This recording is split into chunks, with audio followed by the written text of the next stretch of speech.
কেউ সোনার বাংলা গড়তে চেয়েছে, কেউ সবুজ বাংলা গড়তে চেয়েছে, কেউ সোনালী বাংলা গড়তে চেয়েছে, কেউ নতুন বাংলা গড়তে চেয়েছে, কেউ পলিথিন মুক্ত বাংলা গড়তে চেয়েছে, কেউ ডিজিটাল বাংলা গড়তে চেয়েছে, আর কেউ বলেছিল আগামীর দেশ হবে স্মার্ট বাংলাদেশ। বলতে যে এই স্টেজ ভেঙে ফেলেছে। ঠিক না ভাই? ঠিক ভেঙেছে না ভাঙে নাই? আমরা সোনার বাংলায় শান্তি পাই নাই, সবুজ বাংলায় শান্তি পাই নাই, নতুন বাংলায় শান্তি পাই নাই, আমরা ডিজিটাল বাংলায় শান্তি পাই নাই, স্মার্ট বাংলায় শান্তি পাই নাই। এখন আমরা দেখতে চাই আগামীর বাংলা হবে কোরআনের বাংলা, আগামীর বাংলা হবে ইসলামের বাংলা। আমরা দেখতে চাই আল্লাহর কোরআনের বাংলায় শান্তি আসে নাকি আসে না। আমার কথার সাথে একমত কারা কারা দেখতে চায়?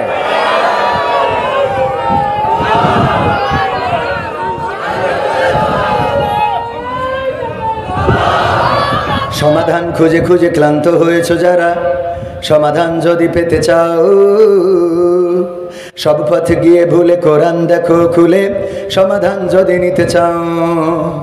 সমস্যা যত সব দূর করে দিবে রব, সমস্যা যত সব দূর করে দিবে রব, যদি তুমি যাও সে যাও। সমাধান সমাধান খুঁজে খুঁজে ক্লান্ত হয়েছো যারা, সমাধান যদি পেতে চাও সব পথ গিয়ে ভুলে কোরআন দেখো খুলে, সমাধান যদি নিতে চাও। কোরআন ধরি না বলে, কোরআন পড়ি না বলে চারিদিকে হই লাঞ্ছিত, কোরআন জানি না বলে, কোরআন মানি না বলে সব অধিকার বঞ্চিত। কোরআন ধরি না বলে, কোরআন পড়ি না বলে চারিদিকে হই লাঞ্ছিত, কোরআন জানি না বলে, কোরআন মানি না বলে সব অধিকার বঞ্চিত। মরিচিকার পিছে না ঘুরে মিছে মিছে, মরিচিকার পিছে না ঘুরে মিছে মিছে, কোরআনটা খুলে দেখে না। সমাধান সমাধান খুঁজে খুঁজে ক্লান্ত হয়েছো যারা, সমাধান যদি পেতে চাও সব পথ গিয়ে ভুলে কোরআন দেখো খুলে, সমাধান যদি নিতে চাও। কোরআনেই খুঁজে পাবে সংসার নীতি, আর কি হবে রাষ্ট্রের নীতি।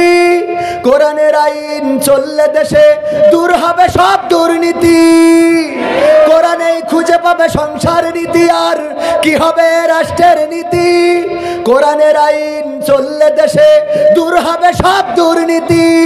মানব রচিত মতে শান্তি খুঁজো না পথে, মানব রচিত মতে শান্তি খুঁজো না পথে, কোরআনটা খুলে দেখে না।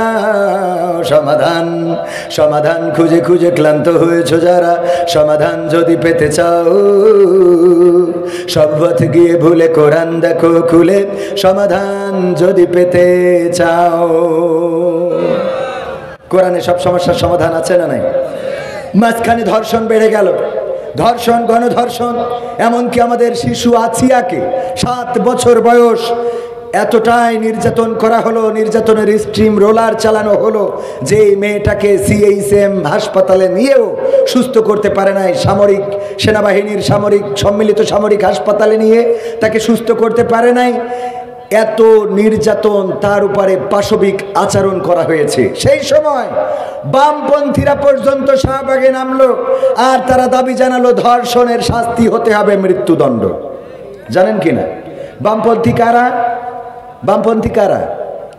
যারা আল্লাহতে বিশ্বাস করে না, পরকালে বিশ্বাস করে না, ইসলাম বা অন্যান্য ধর্ম, কোনো ধর্মকে তারা মানতে চায় না, এরাই হলো বামপন্থী। এই বামপন্থীরা, ডানপন্থী হলো যারা ধর্মের অনুশাসন মেনে চলে, হোক সে হিন্দু, হোক সে বৌদ্ধ, হোক সে খ্রিস্টান, হোক সে মুসলমান, যে ধর্মের হোক না কেন, যারা ধর্মীয় অনুশাসনকে বিশ্বাস করে মেনে চলে তারা কোন পন্থী? ডানপন্থী। আর যারা মানে না তারা কোন পন্থী? বামপন্থীরা বলল যে ধর্ষণের শাস্তি হতে হবে, কি শাস্তি? মৃত্যুদণ্ড। আর আমার রব 1400 বছর আগে বিশ্বনবী হযরত মুহাম্মদ সাল্লাল্লাহু আলাইহি সাল্লামের মাধ্যমে ধর্ষণের শাস্তি কি জানিয়ে দিয়েছেন? কথা কয় না, কি জানিয়ে দিয়েছেন? মৃত্যুদণ্ড। এখন খুন হচ্ছে তুচ্ছ কারণে। মেয়েদের দিকে তাকিয়েছে পারভেজ, তাকিয়ে নাকি হেসেছে? আসলে তাদের দিকে তাকিয়ে হাসলো না জেল লেগেছে তাই হেসেছে? কি কারণে হেসেছে? কোনো কারণ ছাড়াই হাসলো, অথবা কারণেই হাসলো। এই হাসির অপরাধে আসলে কি তার কি মেরে ফেলা যাবে? এই মৃত্যুর এইভাবে মেরে ফেলার এখতিয়ার কি কোনো মানুষের আছে? ইফটিজিং এর জন্য অবশ্যই আইন আছে, আইনের কাছে যেতে পারবে। আইনের শাসন যেহেতু বাংলাদেশে এখন তো কোনো দলের সরকার নেই, এখন তো গড় মিলাই জনগণের সরকার, ঠিক কি না? গড় মিলাই জনগণ তো ডক্টর ইউনূসকে চেয়েছিল। এখন যদিও কথা উল্টো পাল্টা হচ্ছে, কিন্তু ওই সময় তো কেউ মানে বিরোধিতা করে না, এক বাক্যে মেনে নিয়েছে না নেয় নাই? কথা কয় না, নিয়েছে না নেয় নাই? এক বাক্যে মেনে নিয়েছে। বরং এখন এমন একটা দিন আসতে যাচ্ছে সম্ভবত যে আগামী দিনে ডক্টর ইউনূসকে ক্ষমতায় রাখার জন্য রাজপথে আন্দোলন হইতে পারে, ঠিক না বে ঠিক? এরকম একটা দিন হয়তো আসতে যাচ্ছে। কিন্তু নির্বাচিত সরকার বাংলাদেশে দরকার। নির্বাচিত সরকার থাকলে জবাবদিহিতা থাকে, জনগণের কাছে দায়বদ্ধতা থাকে। এটা যেমন ঠিক, তেমন নির্বাচিত সরকার যেন এমন না হয় যে তাদের কর্মীদেরকে অন্যায়ের লাইসেন্স দিবে, তাদের কর্মীদেরকে ধর্ষণের লাইসেন্স দিবে, তাদের কর্মীদেরকে চাঁদাবাজের লাইসেন্স দিবে। এমন সরকার বাংলাদেশের জনগণ আর দেখতে চায় না। এমন সরকারের চেয়ে বর্তমান যে আছে দরকার হলে সেই থাকুক, তাও যেন এমন সরকার না আসে, ঠিক না বে ঠিক?